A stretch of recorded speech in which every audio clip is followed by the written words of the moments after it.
Hey guys, welcome back to another episode of the Akshit Chaudhary show. आज हमारे साथ इस पॉडकास्ट पर हैं आशुतोष कश्यप। आशुतोष एक एंटरप्रेन्योर हैं, he is a TEDx speaker और उन्होंने अपनी कॉलेज के टाइम से ही स्टार्टअप वर्ल्ड में काम करना शुरू कर दिया था और अभी तक वो 7 स्टार्टअप्स के साथ काम कर चुके हैं। तो इस पॉडकास्ट के अंदर हमने बात की है कि आशुतोष ने इतनी कम एज के अंदर एंटरप्रेन्योरशिप में कदम क्यों रखा, क्या बेनिफिट्स रहे।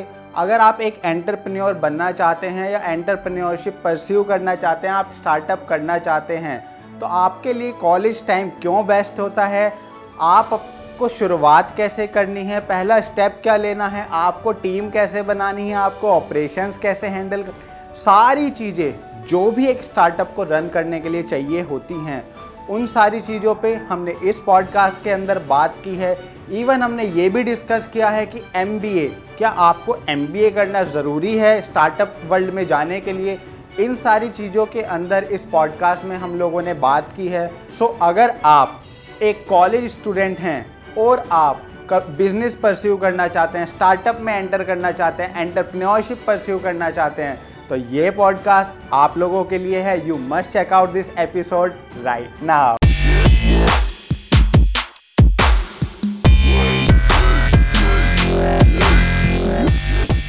आज हमारे साथ हैं आशुतोष कश्यप। तो आशुतोष को इंट्रोड्यूस करा देता हूं मैं आप लोगों के साथ में।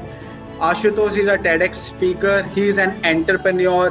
पिछले 2 से 3 साल के अंदर आशुतोष ने 6 से 7 स्टार्टअप्स के साथ काम किया है और अच्छा खासा फंडिंग अमाउंट उठाया और आज के टाइम में आशुतोष एक स्टार्टअप वर्ल्ड के अंदर रेवोल्यूशन लाना चाहते हैं, फ्रॉडर्स को खत्म करना चाहते हैं और उस चीज के लिए काम कर रहे हैं। तो आज आशुतोष से हम पूरी जर्नी इनकी डिस्कस करेंगे कि उन्होंने स्टार्टिंग से लेके ये सारी चीजें कैसे सेटअप की और सारी चीजों के बारे में आज आशुतोष से हम डिस्कस करने वाले हैं इस एपिसोड के अंदर। तो first of all welcome Ashutosh to our show. Thank you for inviting, bro. Hi guys. All right. Ashutosh, हम शुरू करते हैं नॉर्मली। आप जैसे मैंने आपकी TEDx टॉक को भी रेफर किया और वहाँ से आपके बारे में मेरे को काफ़ी सारी इंफॉर्मेशन मिली उस TED टॉक के थ्रू। तो बेसिकली मैं आपसे स्टार्ट यहाँ से करना चाहूँगा कि आपकी जर्नी, एंटरप्रेन्योरशिप की जर्नी शुरू कहाँ से हुई पर्टिकुलरली। So first year चल रहा था अपने कॉलेज का and things were like first semester निकल चुका था, second semester was starting and उस time I saw about the placements of my college and that was more of a like 3, 3.5, 4 lakh. ठीक है, कुछ लोगों की ऑफ कैंपस गूगल और इन सब में हो गई थी काफी अच्छी placement, but majority it was mass recruiters. So at that time, even in my first semester, I was teaching as a faculty in a coaching. I don't remember its name. It was, I guess, Pinnacle Academy, and I was getting paid for like 500 rupees per hour. So मुझे देखा कि यार जितना तो मैं 4 साल job करके कमा रहा हूँ, उससे ज्यादा तो मैं कोचिंग में पढ़ के कम मेहनत में कमा ले रहा हूँ। ठीक है, so why should then I focus on this? उसके बाद उसी time startup India, made in India और पता नहीं क्या क्या लॉन्च हो गया गवर्नमेंट की साइड से। So we thought कि चलो ठीक है, अगर चारों तरफ से पुश मिल रहा है and there is so much of time left अभी कॉलेज का, तो let's give it a shot. So we started from there. We had like I was studying in Vidya Mandir classes during 11th and 12th for JEE preparation. So my other friends were studying in various small coachings, and then I had found out कि हाँ 32-33 problem है जो हम small coachings में solve out कर सकते हैं। So we started with this in I guess by the end of second year, May के महीने में we started with this project called Connect My EDU, which was in the EdTech field. So yeah, that was the start ki seeing the college placements are not very good and ज़्यादा कुछ expectation नहीं कर सकते हैं, and after that seeing कि people are rushing toward entrepreneurship and government is promoting and all, so we said कि ठीक है, let's take our chances also. So yeah, this was about the start.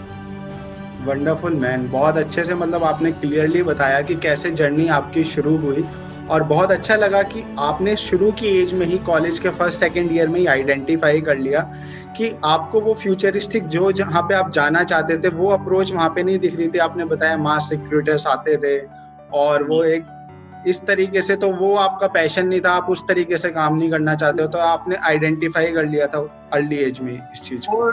For me, thing was more like कि some of my relatives, they are in business for quite some time and they are like their companies are known pan India, ठीक है, in real estate and all. तो I had seen shit ton of amount of money, Porsche and everything from my childhood उन लोगों के पास. तो I was like यार, if these guys can do it, घर वाले ही लोग हैं ना, खून तो हमारा सेम ही है, थोड़ा बहुत डिफरेंट होगा, तो why should not I do? Second thing is the biggest motivation factor behind it was a luxury lifestyle, ठीक है, जो हम Instagram पे लोगों को देखते हैं या YouTube पे देखते हैं.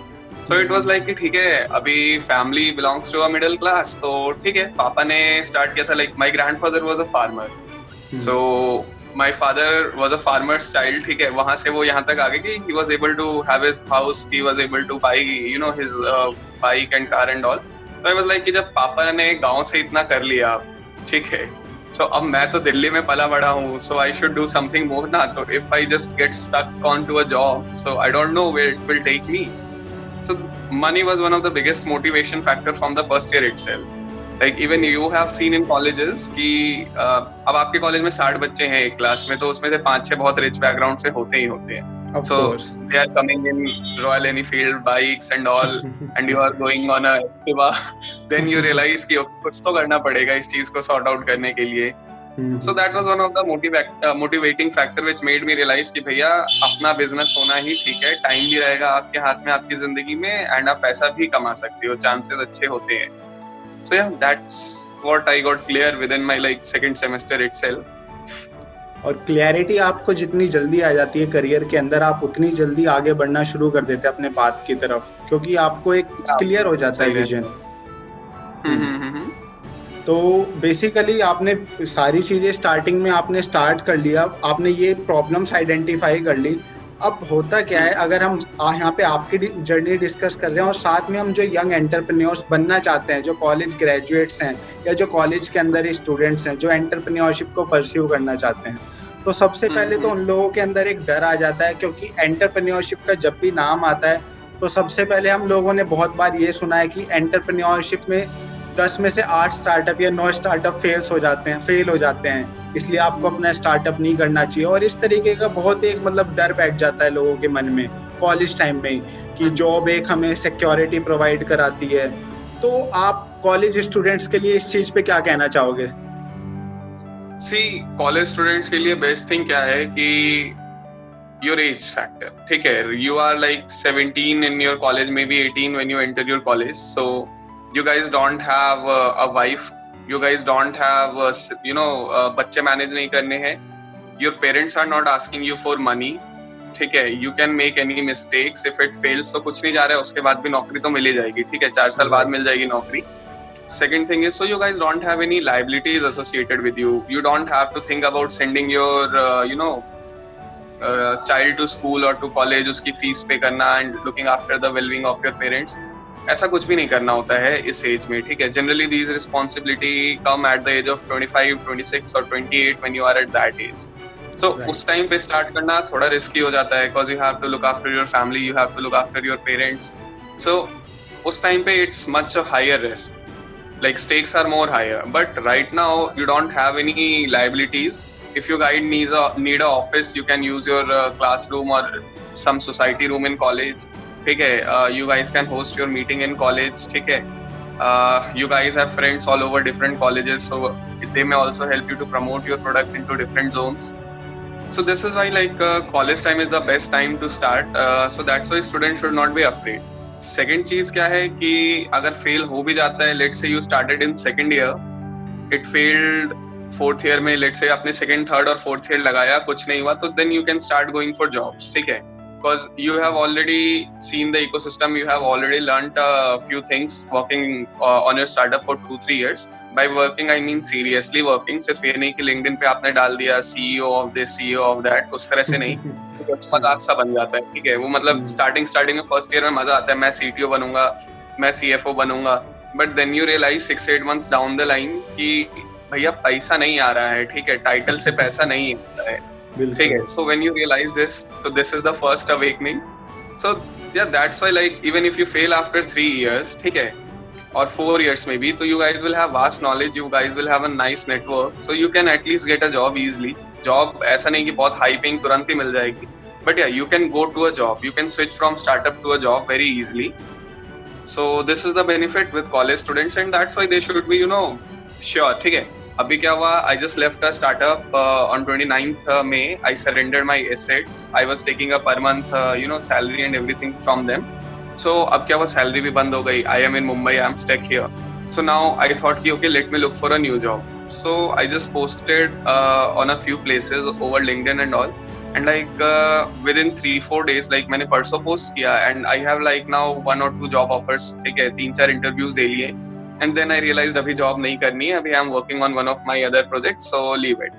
So thing is कि build your net. You have, when you will work for 3 years in startup ecosystem, and you are actually working. Again, I'm saying there is difference between acting and working. ठीक है. So if you're actually working, people will come to know you and you will have a good network, so you guys can get back to job. ठीक है, भूखे मरने की नौबत नहीं आएगी किसी भी हालात में. और सबसे जरूरी चीज यही है स्टूडेंट्स को समझने की कि अगर आप कॉलेज टाइम में स्टार्ट करते हो तो सबसे बड़ी चीज आपके पास लायबिलिटी नहीं है और एनफ टाइम है आपके पास में. और कॉलेज लाइफ में हमारे अंदर एनर्जी इतनी ज्यादा होती है तो आप कोई भी चीज आराम से कर भी सकते हो.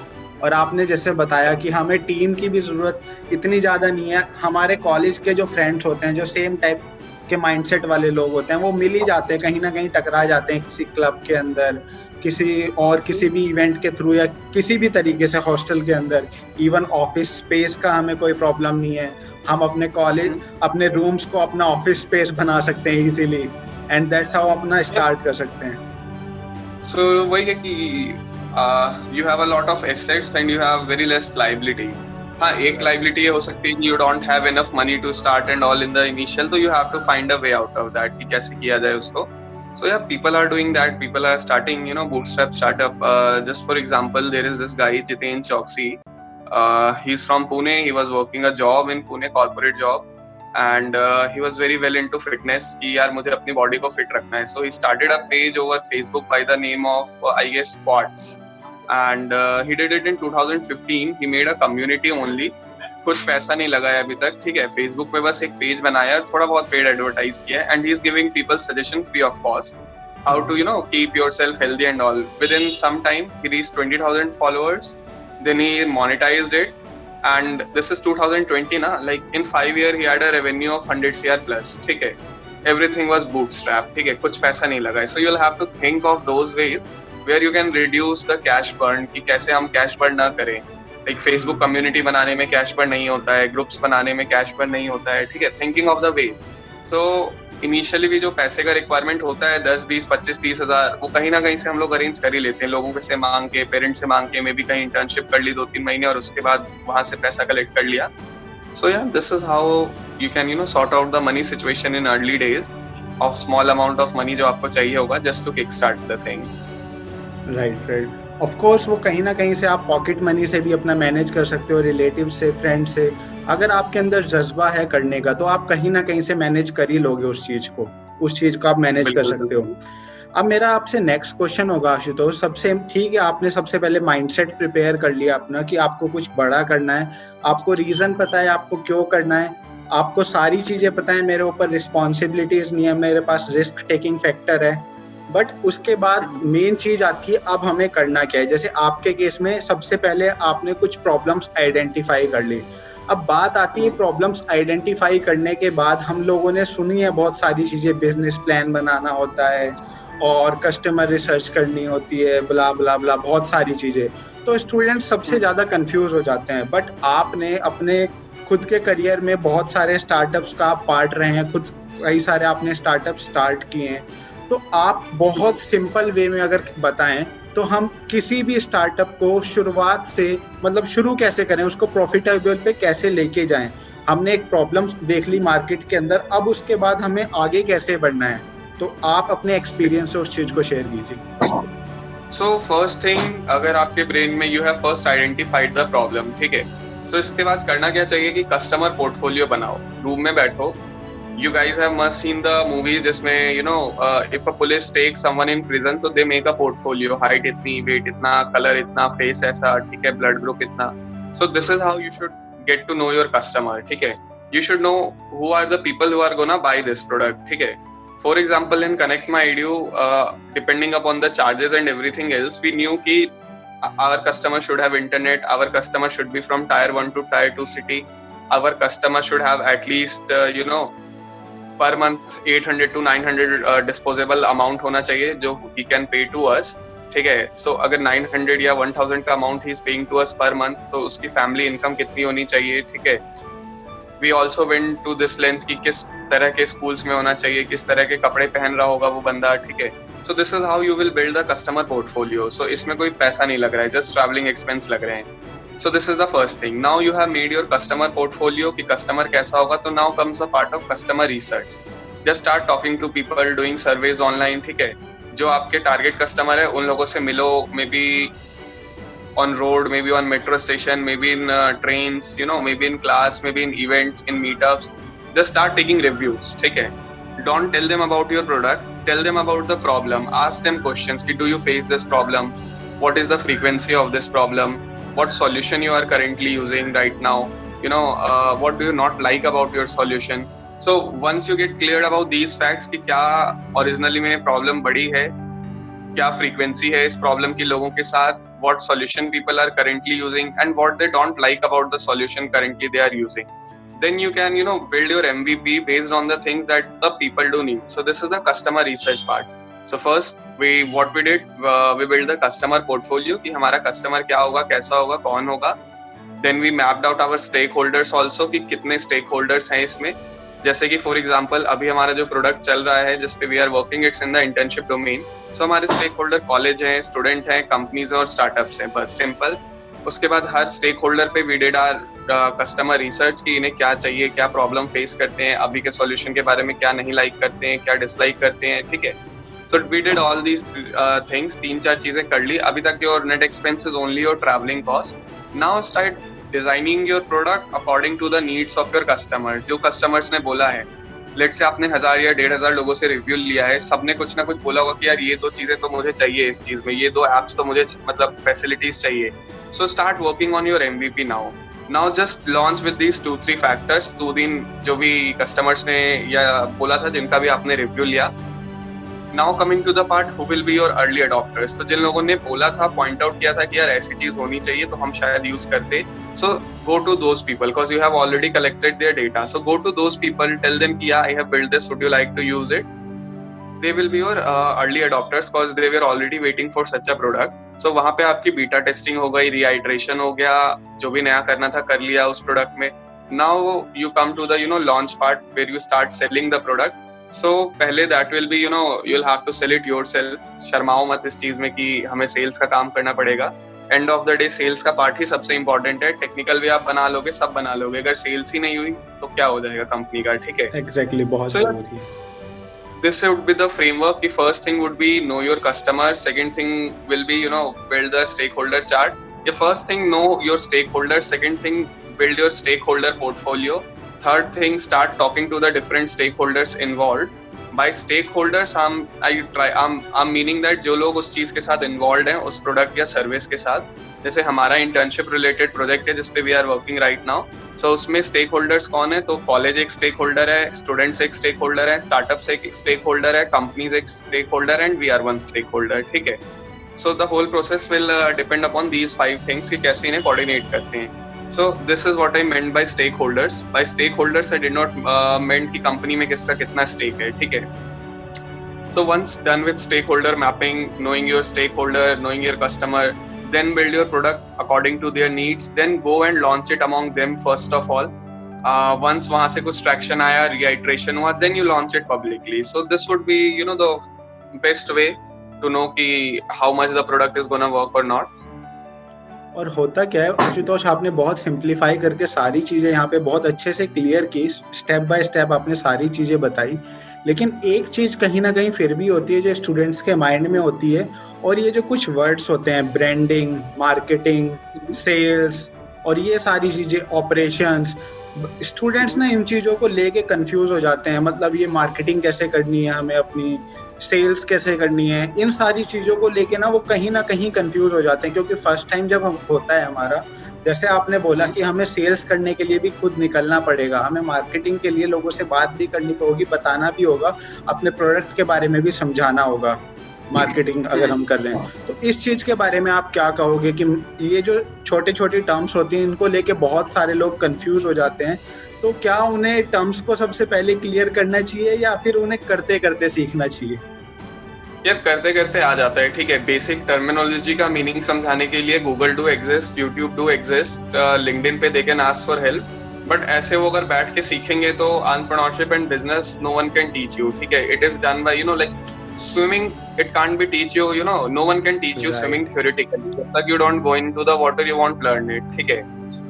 कुछ होते हैं लोग जो YouTube पे देख के आ जाते हैं स्विमिंग करने और ऐसे ऐसे करते हैं, उनसे नहीं होता है। क्योंकि जब मैं भी पहली बार स्विमिंग पूल गया था ना, तो मैं भी YouTube पे देख के गया था कि अच्छा ऐसे हाथ चलाने हैं, ऐसे बॉडी फ्लोट करवानी है, एंड मेरे फ्रेंड्स ने मेरा नाम जल मुर्गी रख दिया उसके बाद से, ठीक है। So this is what happens if you go for theoretical knowledge for a practical thing, ठीक है। Like you are not doing MSc physics right here. You would need, you are not working on theory. You are not a theoretical physicist. You are working on theory right here.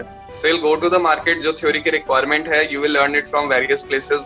जैसे दिक्कत आएगी ना, वैसे तुम Google use करना start करोगे, and Google पे कुछ ना कुछ मिल जाएगा उसके बारे में. So you can learn the basic meanings of the jargons that are being used in the ecosystem. The rest you will learn only by doing.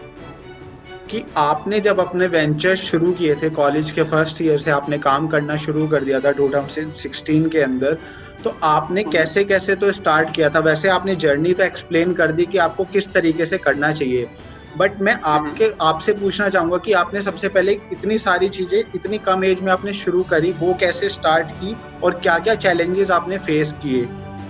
आपकी जर्नी के बारे में जानना चाहूंगा मैं। बेसिकली अपने पास ना जैसे फर्स्ट ईयर सेकंड ईयर में कोई मेंटोर तो था नहीं, ठीक है। I don't know, may be मेरा बिजनेस इंस्टिंक्ट था कि मैंने वही किया है जो मैंने बोला। मैंने सबसे पहले लिस्ट डाउन की प्रॉब्लम स्टेटमेंट क्या है घर पे बैठ के, देन मैं अपने कुछ फ्रेंड से मिला कि भाई ऐसा कुछ करने का सोच रहा हूँ, करोगे क्या तुम लोग काम? सो दे वर लाइक चलो करके देख लेते हैं, हम भी फ्री हैं, सेकंड ईयर में कुछ ऐसा काम तो है नहीं ज्यादा। Then we started meeting people, discussing कि ये इश्यूज हैं, जो भी डिफरेंट स्टेक होल्डर्स थे हमारे, उनके साथ। After that, we started working on the website and software part, and then we went to the sales part in the first startup. So for me, everything came from the basic gut feeling कि शायद ये करना चाहिए. Like there was no one who told me. I did not did any research over LinkedIn. LinkedIn पे तो मैं last year ही आया हूँ, ठीक है, last year Feb में आया हूँ मैं LinkedIn पे. So I had no network connections over there. So everything that I did was built offline and only offline, ठीक है. So this was about the first startup. Like we made a team. पहले college के students थे in the team. उसके बाद वो लोग छोड़ के गए. After the work started, then we made another team. More people joined in, more people left, and this thing will keep continuing on. So when you are very starting, because at that time your contacts जो होंगे, they won't be very serious people. So during the first time you are starting up in a college, you won't get very serious people in the team. ठीक है. 5-6 महीने लगेंगे just to form a nice team. अच्छी team चुनने के लिए हमारे जैसा माइंडसेट रखने वाले बंदों को आप कैसे चूज करो? टीम क्योंकि बहुत इंपॉर्टेंट पार्ट होती है किसी भी स्टार्टअप का। इवन इन्वेस्टमेंट्स आपको मिलती हैं वो टीम के बेसिस पे मिलती हैं, one of the most important factor होता है। तो टीम कैसे चूज करनी चाहिए? क्योंकि सबसे बड़ा क्वेश्चन आता है ये भी बहुत सारे स्टूडेंट्स के साथ, जो स्टूडेंट्स एंटरप्रेन्योर्स होते हैं, कि हम अपनी टीम कैसे चूज करें। तो आप उसके बारे में थोड़ा सा यहाँ पे डीपली बताइए जिससे कि लोग उसको अंडरस्टैंड कर सकें। So see, first of all क्या होगा जब आप स्टार्ट करोगे, if you are on LinkedIn having good connections on LinkedIn, तो you can find good people over there from also. Go to meetups, go to different meetups, क्योंकि meetups में जो लोग आ रहे होंगे, these will be serious guys only, most of them will be serious people only, जो अपना Sunday या Saturday meetup में जा रहे हैं. So you can go to different meetups. जब मैंने स्टार्ट किया था तो I did not knew about a lot of meetups and all, ठीक है। वो मुझे फिर Facebook पे देखते देखते आया कि हाँ अच्छा meetups होते हैं, कुछ है, यहाँ जाते हैं। So right now if you are starting and if you are seeing this video, तो the best way to form a team will be कि meetups में जाओ, events में जाओ, e-summits में जाओ, ठीक है, LinkedIn पे एक्टिव रहो, so you guys can gather good people from over there, ठीक है। So जब टीम फॉर्म होती है तो you don't actually know कि कितने टाइम तक टिकेगी एंड नहीं, वो तो फिर काम करने के बाद 2-3 महीने, it takes at least 45-50 days of working with people, so you can know कि हाँ इनका कितना कैलिबर, क्या पोटेंशियल है, all these things. So if you are building a team right now, तो going to meetups, going to online webinars, using LinkedIn is the best way. Else, you can go with your college friends in the initial days, so that your network at least starts growing. And MVP stage तक पहुंचने के लिए you have the support. So yeah you can start with this. Alright. So जैसे जैसे आप आगे बढ़े तो आपने अपनी इंफॉर्मेशन, और जैसे कि बताया कि आपने गूगल से सारी चीज़ें सीखी, जो आपको डाउट आ रहे थे गूगल से, यूट्यूब से, तो आप पर्टिकुलरली कोई रिसोर्स सजेस्ट करना चाहोगे स्टूडेंट्स के लिए? कोई पर्टिकुलर बुक आप सजेस्ट करो कि उसको एक बार रेफर करना चाहिए स्टूडेंट्स को, जो फर्स्ट टाइम एंटरप्रेन्योर हैं उनको एक बार रेफर करना चाहिए, ऐसा कुछ? So I'll suggest अगर बुक्स में है तो ठीक है, there are some good books. That is 0 to 1 by Peter Thiel. That's a nice book. और तो मतलब मैंने किताबें ज़्यादा पढ़ी नहीं है, like ठीक है, there are a lot of like I have a small 100-150 books library at my place in Delhi. But thing is कि किताबें लेना और किताबें पढ़ना दो अलग-अलग शौक होते हैं. मैं पहला वाला बंदा हूँ. बिल्कुल. But if you are not into reading a lot and you wanna know how to start and all, तो Y Combinator के startup school में you will get a free course. It's a 10-week course. छोटी सी videos होती हैं इनकी 30 minute 40 minute की. Approx या इनकी 30-35 वीडियोस होती हैं. Just go by that and you will learn a lot of things there. How to set your KPIs, how to talk to customers. You will learn, everything right there. Right. So that's the only resource. उसको follow कर लो, बाकी चीजें खुद settle हो जाएंगी. Like they have told everything in detail, what questions to ask. They have shared their slides and everything else. So you will have a very nice point to start from there. Okay. तो आशुतोष, जैसे आप बता रहे थे अपने startup के बारे में, आप अपना फर्स्ट स्टार्टअप के बारे में बता रहे थे, थोड़ा सा आप वहाँ पे डिटेल में बताएंगे कि आपका वहाँ पे क्या प्रॉब्लम आपने पकड़ी और किस तरीके से उसको सॉल्व किया, जिससे कि स्टूडेंट्स रिलेट कर पाए, जो इस वीडियो को वॉच कर रहे हैं वो रिलेट कर पाए कि आपने किस तरीके से ऑपरेशंस को हैंडल किया. क्योंकि हम स्ट्रेटेजाइज तो कर लेते हैं, सारी चीजें कर लेते हैं, बट जब ऑपरेशंस पे बात आती है तो अटक जाते हैं कहीं ना कहीं मोस्टली लोग. ऑपरेशंस को कैसे कम? In the operations part, first thing is keep your targets realistic. ठीक है, don't keep your targets very unrealistic, very hard to achieve कि मजा आएगा ये वो. Just keep your targets realistic. Like when we started, तो हमारा क्या सीन था, we started with some other product. हमारा टारगेट था something, building something like Unacademy या फिर जो भी की ये सारे प्लेटफॉर्म्स हैं वैसा कुछ बनाना. And our target was to provide education at 9 rupees per day to students. ठीक है, कि SST से लेके मैथ सारे सब्जेक्ट मिला के ही spending just 9 rupees. But when we talk to the customers, हमें पता चला कि यार कस्टमर्स को कुछ और ही प्रोडक्ट चाहिए. तो we started building a testing platform where different small coachings can conduct their mock test for IIT JEE in a offline medium. ठीक है, जो बड़ी कोचिंग्स होती हैं, विद्या मंदिर, फिटजी, उन सब में जब JEE का you went to give a mock test, so you go to a particular center, you get a OMR, there is an invigilator, you sign your sheets and then you give the test, and there is a formal way of testing. छोटी coaching जिसमें 50, 100, 70 students हैं, उसमें ये चीज नहीं हो पाता है. So then we realized कि यार छोटी कोचिंग्स तो बहुत सारी हैं. ठीक है, while working in the edtech, हमने कहा यार छोटी कोचिंग्स के लिए कुछ बनाते हैं कि they are able to conduct their papers offline and सारे रिजल्ट्स ऑनलाइन आए, ताकि स्टूडेंट्स को भी एक रियल लाइफ सिमुलेशन मिले, कोचिंग को भी मिले. And that you were doing in 2016 में आप ये सारी चीजें कर रहे थे? Yes, it was 2016 at that time. Startups वगैरह भी मार्केट के अंदर नहीं थे जब आप इन चीजों पे काम कर रहे थे एडुटेक के अंदर? उसमें नया ही था ये सब कुछ. ठीक है, मतलब स्टार्टअप से, बट लोग उनको जानते नहीं थे. वो लोग उसको एज अ बिजनेस लेते थे ज्यादातर टाइम कि हाँ बिजनेस है, धीरे धीरे चलेगा and all. So we started with that. Our targets were very realistic. हमने कहा एक स्टूडेंट से हम 10,000 रुपए चार्ज कर रहे हैं 1 साल का. ठीक है, एंड 20 टेस्ट हम उसमें प्रोवाइड कर रहे हैं, 20 ऑफलाइन टेस्ट. अब हमने कहा कि यार कस्टमर्स लाने हैं तो 2 तरह की मार्केटिंग की जा सकती है. One will be a B2B marketing, कि हम कोचिंग्स के पास जाएं और उनसे साइन अप करवाएं, और one can be a B2C, like हम डायरेक्टली कस्टमर्स को अप्रोच करें. Then we I felt that यार कोचिंग्स के पास जाता हूं तो वहां से 60-70 बच्चे तो सीधा मिल जाएंगे मुझे. ठीक है, so we started going to coaching, we started reaching out to them, and we had a target of having 1000 students enrolled in the first year. ठीक है, मतलब एक साल में 1000 बच्चे. So if you will even break it down, यानी एक महीने में कितने बच्चे हो गए? Approx 100 students we can say. 100 students per month हुए ना? Yeah, 1000 students का मेरा टारगेट था. So I thought 100 students per month मुझे enroll करवाने हैं. It means 3 students per day enroll करवाने हैं. तो this was a very realistic target. 3 student अगर मुझे डेली एनरोल करवाने हैं ना, तो मैं 50 बंदों से मिलकर उनको प्रोडक्ट एक्सप्लेन करके भी 3 स्टूडेंट करवा सकता हूँ. ठीक है, so at that time it was a very realistic target. Right now हम जिस इंटर्नशिप प्लेटफॉर्म पे काम कर रहे हैं, so now due to increment in resources, increment in a bit of budget and all, so now our targets are more like we need about 50,000 unpaid users and at least 5,000 paid users in next 10-12 months. So yeah, always keep your real operations real, always keep your numbers real जो आप achieve कर सकते हो. Like don't be a guy who over promises and under delivers. So this is about it, कि keep your numbers real, then operations में कोई दिक्कत नहीं आएगी आपको. If you keep your numbers too high, then you will face issues in reaching those numbers.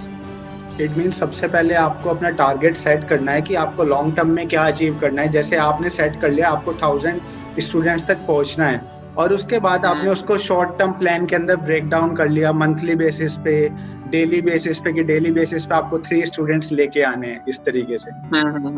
तो मैं PG में रहता था उस टाइम, और वहाँ की दीवार ना टाइल्स से बनी हुई थी. ठीक है, लाइक टाइल्स लगी हुई थी व्हाइट कलर की.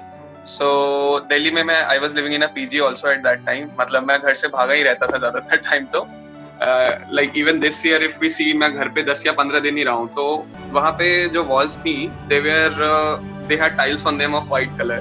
तो मैं मार्कर लेकर आया और मैंने उनको अपना व्हाइट बोर्ड बना दिया. ठीक है, उसमें मेरी सेट होती थी, उस पे डेली लेवल का एनरोलमेंट होता था, पर डे का टास्क होता था, पर वीक का टास्क होता था. So set your targets very clearly, how much you can achieve. So once you have set your targets, then you can plan around your target only. Like for me it was I need only 3 to 5 registrations per day. Like how I set my targets, पहली चीज तो, so we were charging 10,000 bucks per student for 1 year. So अभी इसका क्या मतलब हुआ कि अगर मैं 1000 स्टूडेंट्स लेकर आता हूँ, ठीक है, तो that would be 10,000, 1 lakh, 10 lakh, 1 CR. yeah. So 1 CR was a very big amount for me, and there was quite a good margin on what we were doing. So I first set up कि मेरे को कमाना कितना है इस साल. ठीक है, कि अगर इतना आ जाएगा ना इस साल मेरे पास पैसा, तो I'll stay happy. So based upon that I came on a number कि मुझे इस साल इतना पैसा कमाना है तो मैं खुश रहूंगा जिंदगी में. Based upon that number I derived कि मुझे कितना प्रॉफिट चाहिए होगा ताकि इतना पैसा मेरे पास आ पाए. Based upon the profit then I came कि कितने मिनिमम नंबर ऑफ स्टूडेंट्स मुझे चाहिए ताकि इतना मेरे पास प्रॉफिट आ पाए. Now I have the minimum number of students, I know कि मेरे पास कितना आएगा कितना नहीं. Now I started breaking it down कि अगर मुझे इतने स्टूडेंट्स चाहिए तो मुझे कितना टाइम लगेगा, हर मंथ हर डे कितने बच्चे लाने पड़ेंगे. सो yeah that's the way, like I always focus on making money instead of creating impact and all. भैया पैसा आ जाए सब ठीक है, इम्पैक्ट बाद में क्रिएट हो जाएगा. लाइक बिल गेट्स ना डे 1 से इम्पैक्ट क्रिएट नहीं कर रहा था. बिल गेट्स माइक्रोसॉफ्ट के सॉफ्टवेयर पे काम कर रहा था. Mark Zuckerberg was not creating an impact, he was creating his product on the first day. Now when these guys are billionaires, now they are creating impacts की may be villages को help करना, education देना लोगों को, and doing such things. But when you are starting, just focus on your, like बहुत सारे लोग are gonna disagree over this कि ये तो पैसे की मटेरियलिस्टिक बात कर रहा है, ये है वो है. तो वैसे लोगों को कहना चाहूंगा मैं, भैया ज्यादा पैसा है तो स्टार्टअप वालों को दे दो, आप मटेरियलिस्टिक नहीं हो तो. ठीक है, अगर आप पोर्शे, लैम्बोर्गिनी और अच्छी गाड़ियों में घूम रहे हो तो बेच के स्टार्टअप वालों की मदद करो. You are not materialistic, you are working to create an impact only. ठीक है, this was just a satire bro. ठीक है, ऑन दोज पीपल. सो हाँ, मतलब create an impact and earn through it, this is also a very nice thing. But people do create a product, they earn from it, and then they think of creating. Like Bill Gates को ही देख लो example यार, उसने bill and Melinda Gates foundation day 1 पे तो start नहीं कर दी ना. Right. He made Microsoft, he became a billionaire, then he started polio vaccination, creating impact and healthcare impact and everything else. Mark Zuckerberg का देख लो, Mark and Chan foundation, something like that है, उसका मुझे नाम याद नहीं है. So he did not create it while he was studying at Harvard. He made his product, he raised funding, he went pan India, he made good revenue.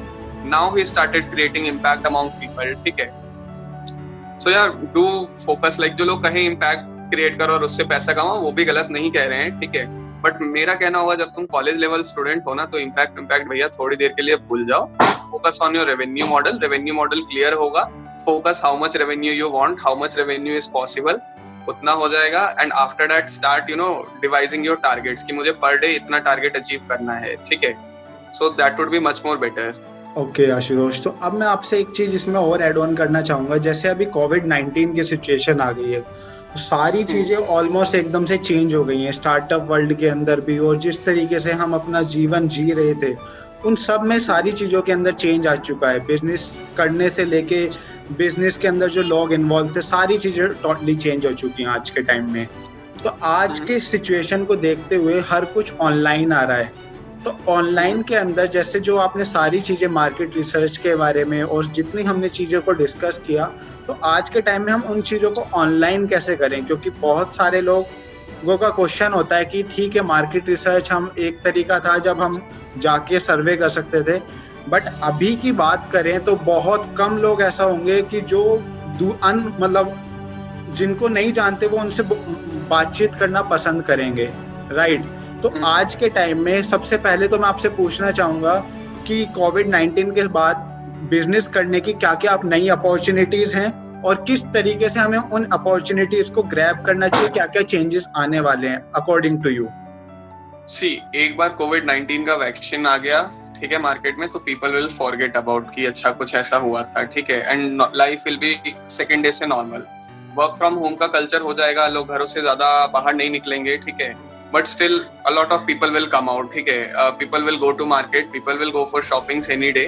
I am living in Mumbai, अभी lockdown तो चल ही रहा है, still I can see shops have opened up, a lot of shops have opened up in real life, ठीक है, a lot of people are on roads, they are traveling here and there and doing stuff. So coming to the online part, if you want to take online surveys, join in a lot of different groups जहाँ पर entrepreneurs हो, जहाँ पर आपका target customer exist करता हो, ठीक है, promote your thing into that group. Then there are websites, मैं नाम भूल रहा हूँ, मुझे याद आता है ना नाम, तो I'll tell you later on, you can put that in caption or somewhere.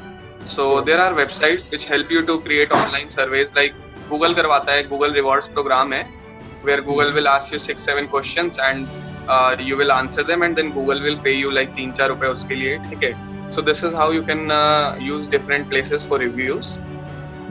Right now, ठीक है, कुछ websites हैं, मुझे नाम याद नहीं आ रहा है, they have huge customer base, so they help you to get online reviews done. बाकी ऑफलाइन लोग आएंगे ही आएंगे यार, टेंशन नहीं है उस चीज की, ठीक है, it will take some time but people will start coming बाहर। लोग ज्यादा दिन घर में रह नहीं पाएंगे, मतलब exactly. हम जंगलों से आए ना इंसान, तो हम दिन घर के अंदर रह नहीं पाते, हमें बाहर जाने ही जाना होता है। बिल्कुल बिल्कुल, right. So yeah just wait for it for getting to get over, things will change, people will start work from home and all, तो उसके लिए you can have new things in the market, plus there are several websites which help you to do this, मुझे अपने नाम याद नहीं आ रहे, so that's why I'm asking you join different groups, join different startups group where your target customers जो exist and वहाँ पे you circulate your form and other things. Currently आप अभी कितने startups के अंदर involve हैं, कितने ventures के अंदर involve हैं? So earlier I had a FOMO actually कि I'll miss out a good opportunity, तो उस टाइम में एक साथ 2 या 3 startups के साथ भी काम कर रहा होता था, but now I realize कि 4 नाव में एक साथ पैर रख के नहीं चला जा सकता है, ठीक है, and this is an advice to every young guy out there कि एक साथ 3-4 प्रोजेक्ट्स पे काम मत करो, work on only one thing. तो right now I am just working on only one project that we started like 10-20 days back when I left this startup with which I was working.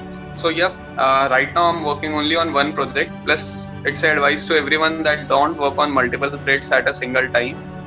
Work on one thing, complete it out, see it through, and then start working on another thing.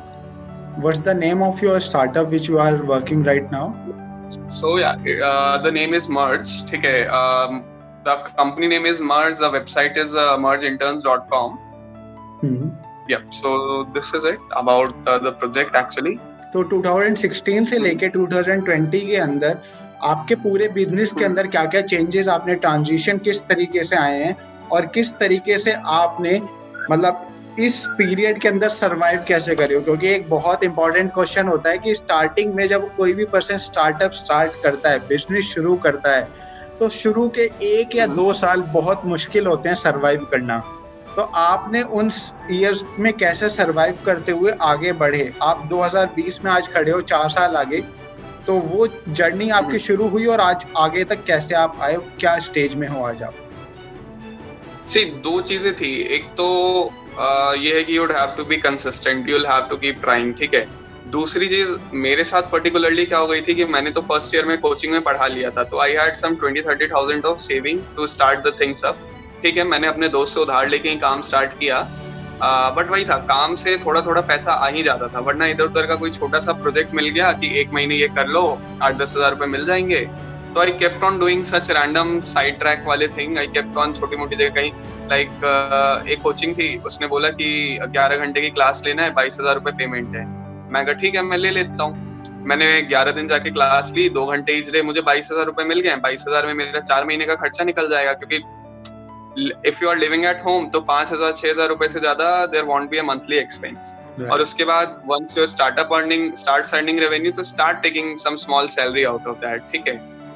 So this is how like मेरे साथ तो यही था कि चल गया काम। Like कभी ऐसी नौबत नहीं आई पैसे की, लाइक अभी मैंने सारा काम छोड़ा हुआ है, अभी कहीं से पैसा नहीं आ रहा है, तो आई हैव माई सेविंग्स, ठीक है, उससे मेरा नेक्स्ट 4-5 महीने का इजिली काम चल जाएगा। एंड जब तक वो सेविंग्स डिप्लीट होंगी तब तक the project on which we are working it will start earning something, ठीक है, revenue will start coming, so I'll be able to take a small salary out of that so that I can survive myself in the market. So initial days में, as you know, mainly we are focusing on student mindset here. So students will be staying up with their parents, or their parents will be paying for most of the things. So you won't need to worry about your day-to-day expenses, कहाँ से आएंगे and things like that, ठीक है। थोड़ा Starbucks जाना कम करना पड़ेगा, या यही सब changes आएंगे, मे बी ट्रिप्स कम होंगी थोड़ी सी, डेटिंग थोड़ी सी कम हो जाएगी, just to save money and time. बाकी you can have a normal life also. So that's why I told you कि just focus on your day to day operations. कि मुझे पता था मुझे कितना पैसा चाहिए और कितने टाइम में पैसा चाहिए मुझे, तो मैंने अपने टारगेट्स जो है उसी हिसाब से सेट किए कि मेरे पास इतने टाइम में पैसा आने लग जाए। Plus second thing is income will be fluctuating.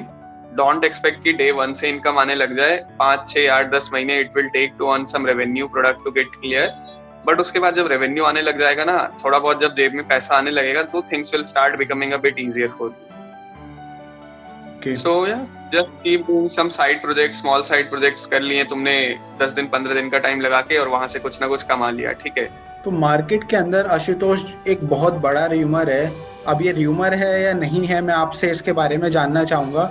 लोग बोलते हैं आपके पास मेंटोर होना बहुत जरूरी है। अगर आप एक स्टार्टअप कर रहे हैं या कोई भी काम कर रहे हैं तो आपके पास मेंटोर होना चाहिए। तो आपसे मैं पूछना चाहूंगा, जब आपने स्टार्ट किया था तो क्या आपके पास मेंटोर था? अगर था तो उसके क्या बेनिफिट्स हैं? अगर मेंटोर नहीं होता तो उसके क्या डीमेरिट्स हैं, नुकसान क्या हैं उसके? आपका क्या? जब मैंने फर्स्ट टाइम स्टार्ट किया था फर्स्ट ईयर में, तो मैंने बताया ही कि आई हैड नो मेंटोर, ठीक है। मैंने खुद ही स्टार्ट कर दिया था। That was like business acumen कह लो, या पता नहीं कहीं से पता था। Like my father had a factory जब मैं 2 साल 3 साल का बच्चा था, ठीक है। उसके बाद मेरे फैमिली में रियल एस्टेट लाइन में है कुछ लोग, तो I had quite a few things in my mind already. उसके बाद यूट्यूब पे कुछ वीडियोस देखी ही थी। तो in the initial days I had no mentors along with that, but online जितनी चीजें अवेलेबल थी उनसे काम चल गया। And after doing it for once and all, तो I got to understand. So yeah, having a mentor would be a very nice add on, because those guys have already worked, those guys have already done a lot of mistakes, so learn at their expenses and not at your expenses. So they will keep telling you कि नहीं bro, ये रास्ता तो बिल्कुल ही मत ले, इन दोनों में से कोई एक रास्ता ले तो हो सकता है कुछ हो जाए। तो ठीक है, they would cut down the number of choices that you will have to take, so that will be an added benefit of having a mentor. Second thing, he will bring on his network. अगर if you need to get a network with someone, if you need some help, तो maybe कोई ना कोई उनके network में मिल जाएगा तुम्हें, ठीक है, who can help you out. So yeah, having a mentor is always a nice thing to start with.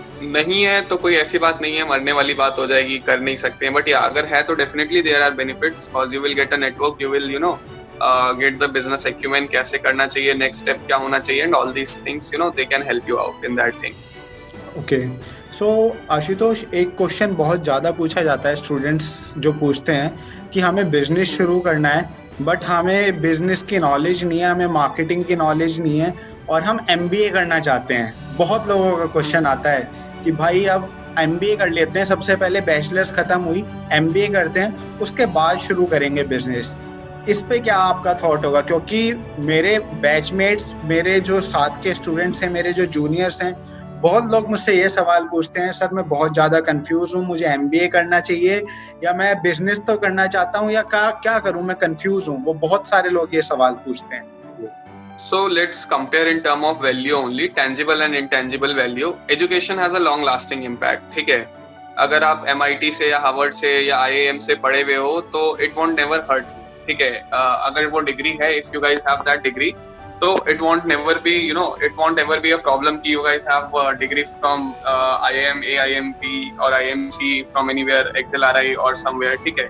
But thing is कि there are better ways to, you know, पैसा फूकने के और भी अच्छे तरीके हैं ना भाई, घूमने चले जाओ ना. If you have to start a startup, तो तुम 25 लाख रुपए अपने स्टार्टअप में लगा के स्टार्ट करो ना. MBA में they won't teach you how to start a startup. They will teach you the jargons, they will teach you the case studies, your network will grow, of course. If you are looking for a secure future, you should go for an MBA.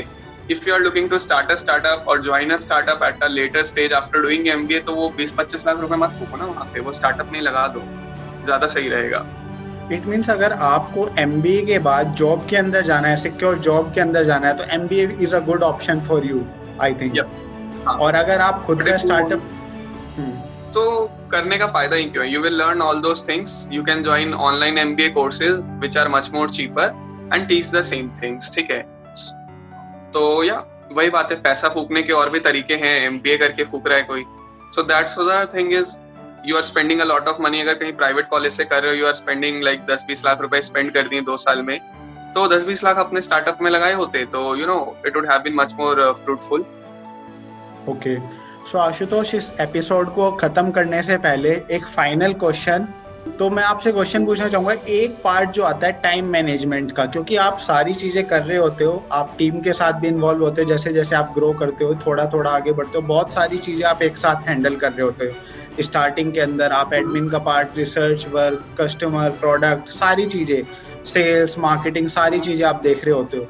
तो वो आप time management कैसे कर पाए? Time management बहुत ज़रूरी चीज़ है, और आप इतने सारी चीज़ों में काम भी कर रहे थे इनिशियली, और आपने टाइम को कैसे मैनेज किया, एक्टिविटीज़ को कैसे मैनेज किया, इस चीज़ को आप थोड़ा सा इस पर अपना थॉट दीजिए.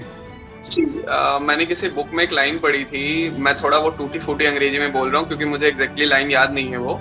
So it said something like it was some quote कि I won't like to leverage 100 hours of a single guy. Instead, I would like to leverage 1 hour from 100 different people. ठीक है.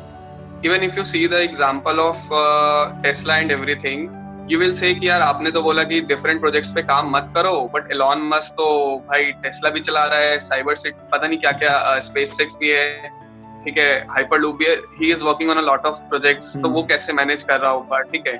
So thing is कि you are automating the work with human beings, ठीक है. So your teams comes in. You just need to know who is the right person to give the right work. Who is, you know, if there is some unproductive work जिसमें you know कोई और भी कर सकता है, just pass it on. Don't take all the burden on yourself only. ठीक है कि मैं founder हूँ तो मैं ही सब करूँगा. I'll create a legacy. Empower other people in your startup to do those things. ठीक है. And keep only doing the most priority, highest priority work. ठीक है, at a single time. जो भी unproductive काम है उसको किसी और को दे दो. Intern ले लो, intern को दे दो करने के लिए. मे बी और टीममेट्स होंगे उनको दे दो करने के लिए. So in this way just focus on the highest priority works. ठीक है, जैसे CS जो कंप्यूटर साइंस के होंगे, वी हैव दिस कंसेप्ट ना, LIFO एंड FIFO, इन सब वाला. ठीक है. So what is FIFO? First in first out. Issue आया, हाई प्रायोरिटी, उस पे काम किया और उसको बाहर निकाला. फिर अगला आया, उस पे काम किया, उसको हटाया.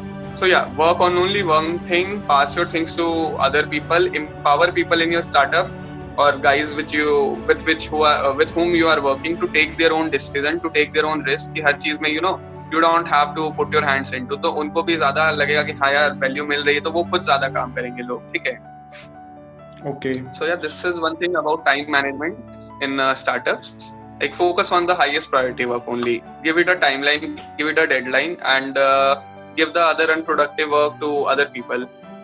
ठीक है, मतलब it is, I'm not saying unproductive in that meaning. I wanted to say not so high priority work. ठीक है. प्रायोरिटाइज करना सबसे जरूरी है अगर आपको अपने टाइम को एफिशिएंटली यूज करना है, और टीम के साथ डिवाइड कर दो आप, जिससे कि आपके ऊपर ज्यादा बर्डन ना हो और आप सोच सको और चीजों को भी आप अपना टाइम दे सको जो इम्पोर्टेंट है आपके लिए. बिल्कुल बिल्कुल. एक एडवाइस, एक ऐसी प्रैक्टिकल एडवाइस जो आप यूथ को पास ऑन करना चाहते हो, आपकी लर्निंग मे बी एंटरप्रेन्योरशिप से रिलेटेड हो या कोई भी लर्निंग जो आप उनके साथ शेयर करना चाहते हो, जो प्रैक्टिकली वो अपनी लाइफ में यूज कर सकें, ऐसी कोई भी एक advice. So first thing, it's never $1 million idea, it's $1 million execution. ठीक है. So execute the thing which comes into your mind. Just don't sit on your bed and keep discussing. Start executing it. That's the most important thing. Second thing is see a thing through. ठीक है, अभी relationship में आते हो तो ऐसा तो नहीं है ना कि पहली प्रॉब्लम हुई रिलेशनशिप में एंड ब्रेकअप कर लिया, मतलब मैंने तो किया है बट ठीक है जो भी है. So you don't do this thing. Similarly in a startup, एक बार प्रॉब्लम आई तो you don't have to leave it. ठीक है कि बंद ही कर देते हैं यार, प्रॉब्लम आ रही है, just have to go through it. ठीक है, so see it through. Second thing, मतलब दो चीजें तो ये हो गई, execute it, see the things through. Third is don't have a FOMO that you will miss out on a good opportunity. Like अभी क्या होता है, जैसे when we go for events we जज स्टार्टअप्स एंड ऑल, सो वहाँ पे बहुत सारे स्टार्टअप्स प्रपोज कर रहे होते हैं कि sir you join us as a mentor, have some stake in the company, like 2-3% stake ले लो and help us in this way, help us in business planning. उसको स्टार्टअप्स अच्छे भी लगते हैं कि हाँ यार अच्छा है, इनके साथ काम करने मिल जाएगा ये वो.